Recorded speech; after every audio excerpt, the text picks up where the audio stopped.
Room 442 is brought to you by North Star Bets. That's a win. And it's more bad news for Frank Lampard after Chelsea get rocked by Arsenal 3-1. Sarah Pereira and James Charman joining you now. But James, before we get into Mr. Frank Lampard, some news broke yesterday about Lionel Messi. Suspended from PSG for 2 weeks. And then this morning I'm hearing now that they are just completely going separate ways in the summer, June, when his contract ends. What's going on? I want to hear you defend Messi, first of all. Before we go any further, so what it was, he skipped training without permission to attend a corporate gig in Saudi Arabia as part of his deal with the tourism board there, right? And because of that, they've fined him and suspended him 2 weeks. You always find a way to defend Leo. Well, to be fair, I actually read this morning that he initially got the green light, and apparently when he was flying over, they changed their mind and they said, no, actually get back here. Now, listen, to be fair, I don't know if we're either going to know the truth, but my thought is you're going to suspend Leo Messi. You guys just lost to Lorient over the weekend. Good luck. Honestly. All the more reason that you stay with your team. Yeah. Right? You're in a real tough position right now domestically, right? You're coming off a bad loss. Big games coming up. Right? Train. Don't bugger off to Saudi Arabia to earn lots of money privately when the club initially said no. Do we know how long he was gone for, though? Like, was it a quick in days. And out, though? Like, he missed sessions, though. Yeah. And sports, you don't miss training without No, I agree with permission. that. I do agree with that. I will say, though, I feel like they've both probably just decided that it's done, and Messi just getting booed by the fans consistently. Yeah. He's probably like, well, I don't owe you guys anything anymore. I think he's off to Saudi Arabia now. Yeah, that's what actually Albert was saying too. I really hope not. I mean, he turned down the first offer from Al Nassr, right? Yeah, I think it was just for 350 million just a year. Just 3, yeah. So he'll probably understand. Go up to 4. You want to negotiate. Do it in your terms. I mean, listen.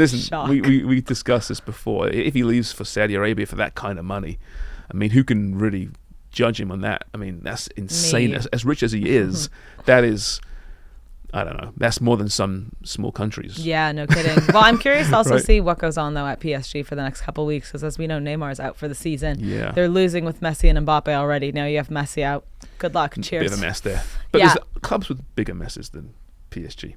And that would be Chelsea. Look at that segue. Yes, they lost 3-1, and this game was just shocking. Arsenal were up 3-0 in the first half, and it was just a domination by Mikel Arteta, who in fact, though, they did need that win after the few games that they've had. But Frank Lampard has no points with Chelsea whatsoever. This is not going well, James. It's a record now, I think. Top flight record in England, 10 straight losses. If you go back to his Everton days, 10 straight losses, right? It goes back to, I think, the late 80s. Last time that happened. And every time I see a picture of Frank, he looks older and older, and grayer and grayer. He's having a tough time there. He's being aged, yeah. Yeah, I mean, what can you say? You're playing Arsenal, okay?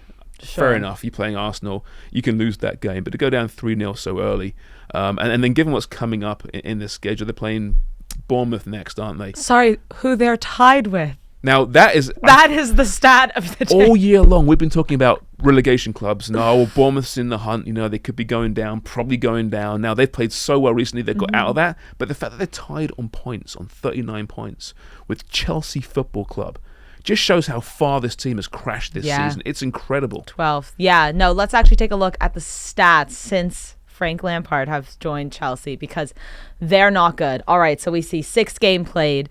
No matches won or drawn, all losses. The goals scored, James. They have 2 goals in 6 matches. They're averaging 1 goal per 270 minutes, But goals against, 1 goal per half. 12 against them, and they've basically dropped from 11th to 12th.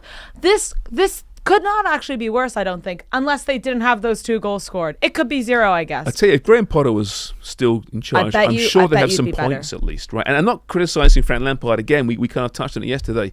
I'm not criticising. He's walked into this toxic environment of this squad, this bloated squad, that at least Graham Potter kind of understood. It wasn't great. It wasn't a great setup, and we numerous issues there. He knew a little bit, right? And the players were actually often playing okay. They weren't getting results. He couldn't score goals because they didn't address that. But he hasn't done I can't blame him. At the same time, you start Pierre-Emerick Aubameyang.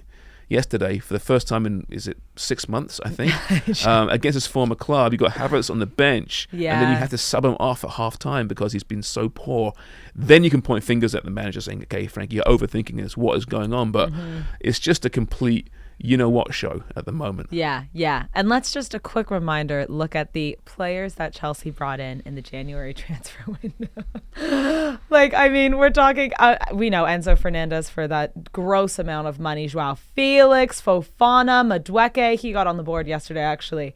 Mudryk, who I feel like has just been this ghost. Shadow of himself. Yeah. And they only lost, Casadei, who wasn't really playing anyways, but Jorginho, which was a great pickup for Arsenal, truly. But they have so many footballers, and also in the summer they were very busy as well. Yeah. But it's bizarre that a team with this much talent, regardless of who your manager is, regardless of who your owner is, has still managed to just be so poor. Like, surely you couldn't get 11 of those guys and say, all right, fellas, we got to just one through the net. Because there's some really great players there. You got World Cup winners, right? And this could be a treble winning club when you look at the talent. Yeah, you know what? It's and they might be next year.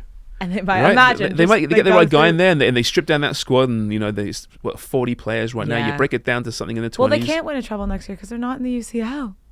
That's a good point. No, I was talking about the League Cup, the FA Cup, the Mickey Mouse treble. The Manchester United treble. Yeah, not European. That's a good point, actually. But that's the thing. It's going to take staggering. At least another year. Is it becoming the story of the season?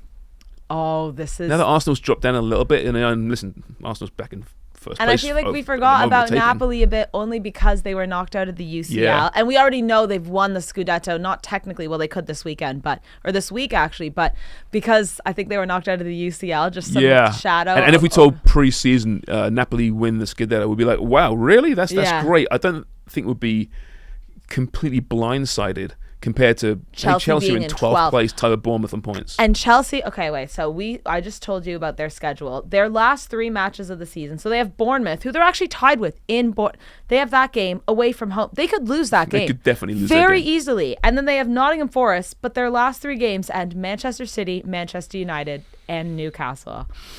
I'm just trying how far away how from far are they from the drop zone? I think that should keep them safe, but 39. And they're playing Forest this week, next weekend, and a desperate Forest team. But they could drop. Forest. Yeah, they could drop to 13th this week after they lose to Bournemouth. That's one. We're assuming they lose when they lose to Bournemouth. There. Yeah. Nottingham Forest are fighting to stay in the Premier League. They could lose that game, and then they easily could lose United. I'm saying it's the biggest story in football. Chelsea's for us at demise. Least, because we talk about them every day. Yeah, well, they keep losing every day. It seems no team's playing more football than Chelsea and losing more games. It seems at this point. So I feel wait, you said this though off air. Are Chelsea ever going to win another football game this season? I wasn't talking about this season. Just in general. Oh, Chelsea they might never win another game again. I know. No, if they get Poch, if he's the guy, and that's the big rumor, right? Mauricio Pochettino as the new manager. If he's the guy, and it's not done yet, he's got to figure out Todd Bowley and what that's like. Who's coming in this summer? What's going to happen? What kind of power he has? But I mean, Poch can turn things around pretty quickly. He's a great manager. He would be a great pick. Yeah. But I don't know. Can he do it? Because it does look like they are heavily linked after Nagelsmann was kind of denied, and Luis Enrique as well. Do you think Poch can turn this team around? Yeah, I think he can. Yeah, I mean, listen, I saw what we did at Spurs. A very average Spurs. He turned into a Champions League finalist Spurs. Top 4 perennial team. At PSG, listen, it's PSG. We've been down that road already, right? Yeah. So, I think Poch should be the right hire. And he knows English football so well as well. That's fair. Can he turn it around in a year? I think just by shredding some of that talent from that team and having a less bloated squad. And like we said, the core of it is still really strong. I think he'll get it done. And I honestly, joking aside, I think they'll be back in contention for top 4 football next season. That's just around the corner. I mean, going from 13th potentially to top 4 football, that's a big jump though, isn't it? No, it is. And it would be really good, but isn't it strange that we're not going to see Chelsea competing in the UCL next season? Yeah, it is a little bit. Yeah, it's like, well, it is, I guess, in the modern era. Newcastle will probably be that team. And they'll be there for a while, I think. Yeah, of course, with all their money. Who knows who's going to be going there. Albert Vartanian, very upset about that Pochettino link to Chelsea, by the way, and he was so angry that he was on Twitter and tweeted, "Good luck, Poch," after Chelsea lost to Arsenal. Very, very. He was holding on hope that he was going back to Spurs. He really was, and he still is a little bit. But sorry, Bertie. Poch isn't going back to the new White Hart Lane. No, I don't think so either. Well, 5 games left for Mr. Frank Lampard to turn it around, and it's not looking good as of right now. Room 442 is brought to you by North Star Bets. That's a win.